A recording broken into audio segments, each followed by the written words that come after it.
മലയാളികളുടെ ഇഷ്ടവ വിഭവമാണ് മുരിങ്ങ. മുരിങ്ങയിലയും മുരിങ്ങക്കായയും മലയാളികളുടെ സ്വന്തമാണെന്നാണ് വെപ്പ്.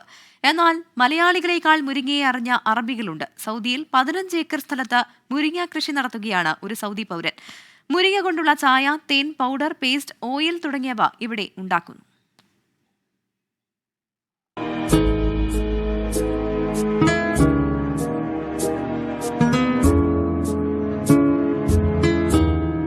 മുരിങ്ങ ഇല കൊണ്ട് ഉപ്പേരി ഉണ്ടാക്കാം. മുരിങ്ങാക്കായ കൊണ്ട് സാമ്പാർ ഉണ്ടാക്കാം. മലയാളിയെ സംബന്ധിച്ചിടത്തോളം മുരിങ്ങയുടെ ഉപയോഗം അതോടെ തീർന്നു. എന്നാൽ മുരിങ്ങയെ തേനും എണ്ണയും പേസ്റ്റും ചായയും പൊടിയുമൊക്കെയായി ഉപയോഗിക്കുകയാണ് അറബികൾ.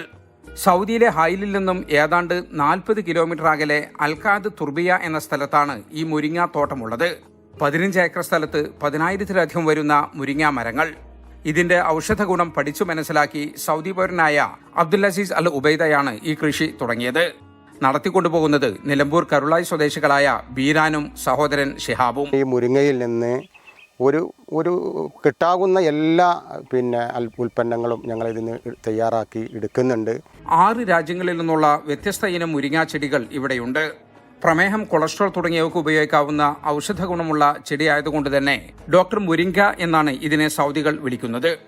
اليوم احنا في مزرعة المورينجا ودكتور مورينجا، سواء من بودرة المورينجا المستخرجة من الأوراق أو كذلك من البودرة المستخرجة من القرون أو العسل المستخرج من زهور المورينجا. കേരളത്തിൽ മുരിങ്ങ സുലഭമായി ലഭിക്കുമെങ്കിലും പാഴാക്കി കളയുകയാണെന്നാണ് ഇവരുടെ പരാതി. മുരിങ്ങയില ഉണക്കിപ്പൊടിച്ച് ഔഷധമായി നമ്മുടെ നാട്ടിലും ഉപയോഗിക്കാം.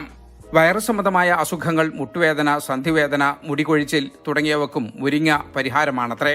കഴിഞ്ഞ വർഷം മാത്രം മുരിങ്ങയുടെ 4 ടൺ പൗഡറാണ് ഇവിടെ വിറ്റുപോയത്. മുരിങ്ങയുടെ കൊമ്പുകൾ മുറിച്ച് പൊടിച്ച് വളമായും മൃഗങ്ങൾക്ക് ഭക്ഷണമായും ഉപയോഗിക്കുന്നു. മുരിങ്ങയ്ക്ക് പുറമെ മുന്തിരി, നാരങ്ങ, പപ്പായ, വാഴ, റുമ്മാൻ, അത്തിപ്പഴം, ജൈത്തൂൻ, മാങ്ങ തുടങ്ങിയവയും ഇവിടെ കൃഷി ചെയ്യുന്നുണ്ട്. ഹൈലിൽ നിന്നും ക്യാമറമാൻ സാലി റിവ്യോടൊപ്പം ജലീൽ കണ്ണമംഗലം, 24.